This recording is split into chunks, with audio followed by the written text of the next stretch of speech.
I and my husband are expecting our second child, and my sister is acting like my baby belongs to her. I am at a complete loss regarding my sister and her obsessive behavior toward my unborn baby. Sorry in advance for the length, but I need to get this all out.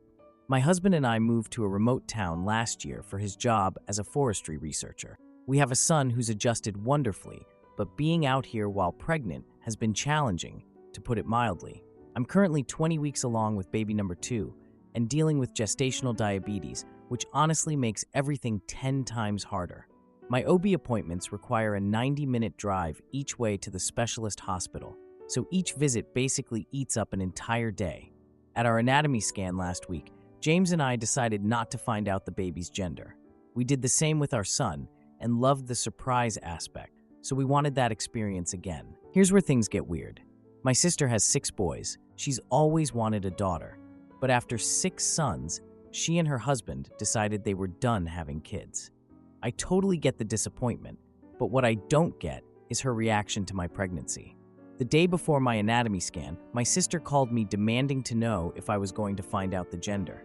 When I told her we were keeping it a surprise, she got really agitated and said she needed to know so she could process her feelings if I was having a girl. I was honestly taken aback, but chalked it up to her having a bad day.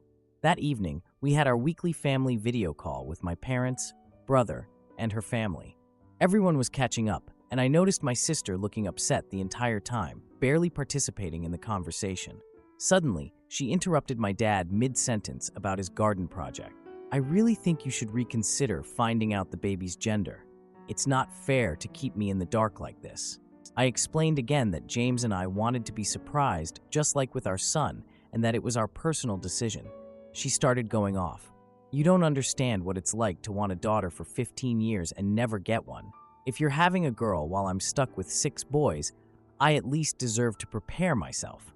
James suggested changing the subject, which only made things worse. She started crying, saying she should have input on names. If it's a girl, since she's been planning for a daughter longer than anyone. I literally sat there stunned. The worst part was watching my mom immediately comfort her, telling me I should be more understanding and include my sister in the experience, since she's always dreamed of having a daughter. My dad and brother just exchanged uncomfortable looks, but said nothing helpful. Thanks, guys. After the call ended, my mom texted me privately saying I was being selfish and should consider my sister's feelings because family supports each other, and finding out the gender wouldn't hurt anyone. Except it would hurt me because it's not what I want for my pregnancy. I've decided to limit my communication with both my sister and mom for the remainder of my pregnancy. I'm sending short, basic updates via text, but avoiding calls and definitely not engaging in any gender discussions. My dad and brother have been supportive of my decision, but my mom keeps pressuring me to make peace by giving in to her demands. The situation is making my complicated pregnancy even more stressful. I'm supposed to be focusing on managing my blood sugar, getting enough rest, and taking care of our son, not dealing with my sister's attachment to my unborn child. The last thing I need is her getting even more invested if the baby turns out to be a girl, which I don't even know yet. Edit. Quick update.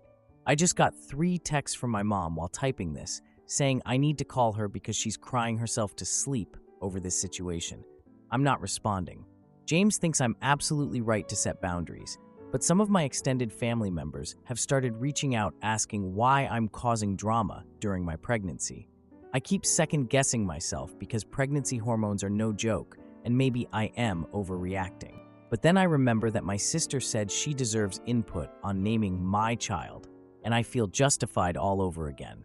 The whole situation is troubling. My sister is acting like she has some claim to my baby just because she couldn't have a daughter herself. I understand disappointment, but her entitlement and possessiveness towards someone else's child seems concerning. I've tried talking to people close to me, but they're all taking sides about my pregnancy decisions, and it's making everything worse. I just want to enjoy what's left of this pregnancy without my sister treating my potential daughter like her other child. Now for the first update. My sister is acting like my unborn baby belongs to her more. First of all, I'm completely blown away by the support on my last post. Seriously, over 400 comments. Reading through your responses made me feel so validated that I'm not crazy for wanting basic boundaries during my own pregnancy. It's been about 3 weeks since I decided to limit contact with my sister and mom. I've been keeping our text conversations brief and focusing instead on managing my gestational diabetes and taking care of my son. My mom has been calling almost daily, cycling between guilt-tripping me about tearing the family apart and asking questions about the pregnancy that somehow always circle back to my sister's feelings. I've gotten pretty good at giving non-answers and changing the subject. Yesterday, things took a turn from annoying to absolutely insane. I was at my doctor's appointment when I noticed several missed calls from an unknown number. Right as I was leaving the hospital, I got a text from my sister saying she needed to talk in person and was in the area. In the area? We live in a remote mountain town 6 hours from my family. There's literally nothing else around here. We have one bed and breakfast and a small motel by the highway. This made 0 sense. I texted back asking what she meant, but got no response. The entire drive home, trying to convince myself she couldn't possibly have driven all that way unannounced. But sure enough, as I pulled into our driveway, there was my sister's SUV parked right behind James's truck. Through our front window, I could see my sister sitting on our couch, chatting animatedly with my son, while James stood awkwardly by the kitchen doorway. His expression when he spotted me through the window was pure relief. I took a deep breath and went inside, and the moment I opened the door, Melissa jumped up from the couch and rushed toward me. "Surprise! I thought we needed some sister time," she exclaimed, immediately placing her hands on my belly without asking. Her eyes were scanning my body. James quickly made some excuse about taking our son outside to play, giving me a look that clearly said, "I've got your back," before making his escape. Smart man. When they were gone, I asked Melissa how long she was planning to stay, trying to keep my voice level even though I was fuming. She casually mentioned booking a week at the town's only B&B, adding that she had cleared her schedule to help me prepare the nursery. The nursery we haven't even started working on yet because it's still too early. That's when I noticed the shopping bags in the corner of our living room. There were at least 4 or 5 of them, overflowing with pink. I walked over and pulled out a frilly pink onesie, a princess-themed mobile, and a personalized daddy's little girl bodysuit. I was speechless. "What is all this?" I finally managed to ask, holding up the items. Melissa just laughed. She said she just has a feeling it's a girl and wanted to be prepared because returns are such a hassle from way out here. As if she was doing me some kind of favor by buying gendered clothing for a baby whose sex we deliberately chose not to know. The conversation got increasingly uncomfortable as she started drilling me about my doctor's appointment, asking to see ultrasound pictures, and pushing for details about the baby's heart rate and position. When I refused to show her my medical information, she acted like I was being unnecessarily secretive about something she had a right to know. I finally had enough and told her directly that this surprise visit wasn't appropriate and that she needed to respect our boundaries regarding our pregnancy. She burst into tears, accusing me of being cruel for denying her this connection with the baby. James came back inside about then. He immediately backed me up, calmly but firmly telling my sister that while we appreciated her thinking of us, we weren't comfortable with surprise visits or the pressure about the baby's gender. Melissa eventually left, but not before making a declaration that I was stealing the daughter she was meant to have. Stealing, as if my unborn child was somehow rightfully hers. Later that evening, my phone was filled with texts from my mother. According to her, I'm being hormonal and unreasonable, and Melissa is heartbroken and just wanted to be part of this special time. To clarify, since many are asking, no, my mother didn't know about this surprise visit beforehand. At least that's what she claims, though I'm beginning to doubt everything she says. I showed James all the messages, and we decided we need even stricter boundaries. We're not sharing any more pregnancy updates with my extended family at all.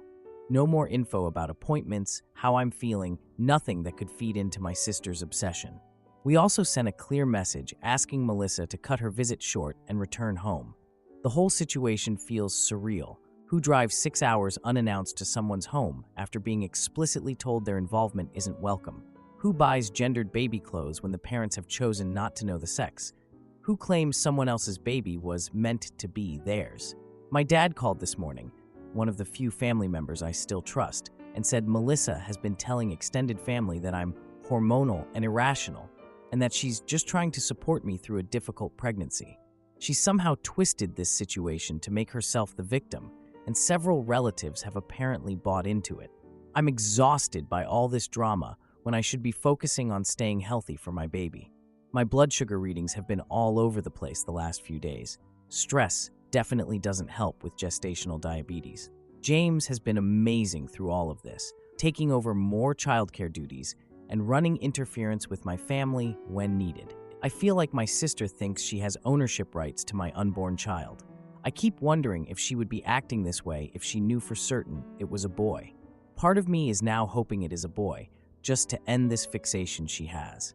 Things are still evolving, but I feel less alone knowing others have dealt with boundary-stomping family members. James and I are united in protecting our family, and that gives me strength to stand firm. Now for the second update. Update 2. My sister, who's obsessed with my unborn baby, potentially a girl, is back and worse than before. It's been 2 months since my last post about my sister's creepy obsession with my pregnancy. Thanks for all the advice and support. For those who missed it, my sister has 6 boys and is fixated on my baby possibly being a girl, to the point where she showed up uninvited at our remote mountain home with pink baby items and had to be asked to leave. I'm now 28 weeks along, and my gestational diabetes has gotten significantly worse. I'm having to go to the high-risk clinic twice weekly for monitoring, which means a 90-minute drive each way to the hospital. The doctors are concerned about my blood sugar levels, and I'm exhausted all the time. Not ideal when you're also trying to keep up with a 4-year-old. After Melissa's bizarre, unannounced visit, things actually seemed to calm down a bit. She backed off and started sending only occasional, relatively normal messages. No more demands about finding out the gender, no more weird comments about her niece, just basic, "how are you feeling" texts that I responded to with minimal information. I was cautiously optimistic that maybe she'd finally gotten the message. My mom also toned down the guilt trips, though she would still mention at least once during every call how heartbroken Melissa was. I'd gotten pretty good at changing the subject whenever this happened. Amazing how quickly you can pivot a conversation when motivated by rage and pregnancy hormones. Last week, my mom called with what seemed like a genuine offer of help. She suggested coming to stay for a few days to help prepare for the baby, since my condition had become more complicated. She promised she would come alone and respect our boundaries. I was hesitant at first, but James had a 3-day work conference coming up that he couldn't miss, and the thought of managing my health issues and Noah alone was daunting. So against my better judgment, I agreed to let my mom visit. She arrived as planned on Tuesday morning, right after James left for his conference. The first day went well. She cooked, played with Noah, and even helped me organize some baby supplies. She did bring up Melissa a few times, mentioning how she'd been making real changes and feels terrible about overstepping, but otherwise kept things pleasant. On Wednesday, I had a particularly difficult appointment at the high-risk clinic. My blood pressure was elevated, and the doctor adjusted my insulin regimen, which meant a whole new schedule to learn. By the time I got home, I was wiped out. My mom told me to go rest while she made dinner and handled Noah's bath time. I headed upstairs to lie down, bringing my medical folder with me to review the new instructions. I must have dozed off because I woke up about an hour later. At first, I wasn't sure what had woken me. Then I heard it. My sister's laugh came from downstairs. For a moment, I thought I was having some weird pregnancy dream. But no, there it was again, along with sounds from the kitchen. I carefully made my way downstairs and found my mother and sister unpacking groceries together, like this was completely normal. "Surprise," Melissa said the moment she saw me. "Mom thought you could use extra hands, and I've learned my lesson about boundaries, I promise." I stared at them both, unable to form words for a moment. When I finally found my voice, I asked my mother why she'd brought Melissa when she explicitly promised to come alone. Mom just waved her hand dismissively. "Don't get yourself worked up in your condition. It's not good for the baby. We're just here to help." I noticed Melissa looking at the counter where I'd left my medical folder before heading upstairs. The folder contained all my latest ultrasound images and test results from that day's appointment. I grabbed it quickly and tucked it under my arm. Dinner was tense, to say the least. I barely touched my food while Melissa kept steering the conversation toward baby preparations. What theme was I thinking for the nursery? Had I started a registry yet? Had I thought about names for both genders? The questions were relentless, probing for information. After dinner, I excused myself to check on Noah, who was playing in his room. I also needed to call James about the situation. He was understandably furious when I told him what had happened and offered to drive back early from his conference, but it was a 4-hour drive and already getting late. We agreed he'd come back first thing in the morning, and in the meantime, I'd just try to keep things civil. When I came back downstairs about 15 minutes later, the kitchen was empty. No sign of my mom or Melissa. I called out, but no one answered. Then I heard voices coming from down the hall, from the room we designated as the nursery. I found them both in there. My sister rifling through the dresser drawers we'd recently filled with gender-neutral onesies and sleepers. My mother was standing near the door, acting as a lookout. "What are you doing in here?" I demanded. Melissa jumped, quickly shoving something into her pocket before turning around. "Just organizing the baby clothes as a surprise," she claimed. "You've been so busy with your health issues, I thought I could help get things ready." That's when I realized my medical folder was no longer under my arm. In my rush to call James, I must have set it down somewhere. I looked around the nursery but didn't see it. When I asked about it, both my mom and sister suddenly became very interested in straightening the crib blanket. After insisting they tell me where it was, Melissa reluctantly walked over to the crib and pulled the folder from between the mattress and frame where she had hidden it. She handed it to me. I opened it immediately and noticed several pages were dog-eared, all containing measurements and notes from my ultrasounds that could potentially indicate the baby's gender. The page with the femur length measurement was specifically marked with a tiny pencil star. Anyone familiar with old wives' tales about predicting gender would know what she was looking for. It was clear that Melissa hadn't been organizing clothes. She had been hunting for gender clues in my private medical information while my mother kept watch. I felt violated. I told them both to leave immediately. My mother protested, saying I was overreacting and that it wasn't safe for me to be alone in my condition. Melissa started crying, muttering something about just wanting to feel connected to her niece.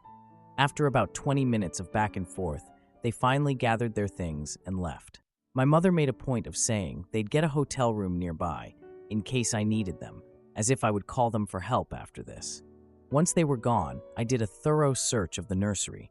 Behind some storage boxes in the closet, I found several newly purchased pink items, a frilly dress, tiny hair bows, and a blanket with princess embroidered on it.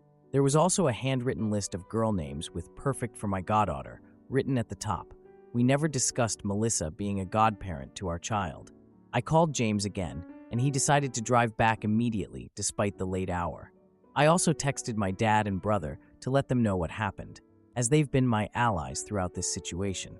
Both were appalled and promised to deal with my mom and sister. I've now decided that neither my mother nor my sister will be informed when I go into labor. They won't be visiting in the hospital or at home for the foreseeable future. James and I are united on this, and honestly, making this decision feels better. I'll try to respond to comments, but my phone keeps receiving texts from family members who've heard different versions of what happened. My mother is apparently telling people I kicked her out for no reason while she was just trying to help. At this point, I'm just focused on keeping my stress levels down for the baby's sake and getting through the next few months. I'll update again after the birth if anything significant happens with this situation. Now for the final update. My sister tried to impersonate a nurse to find out my baby's gender.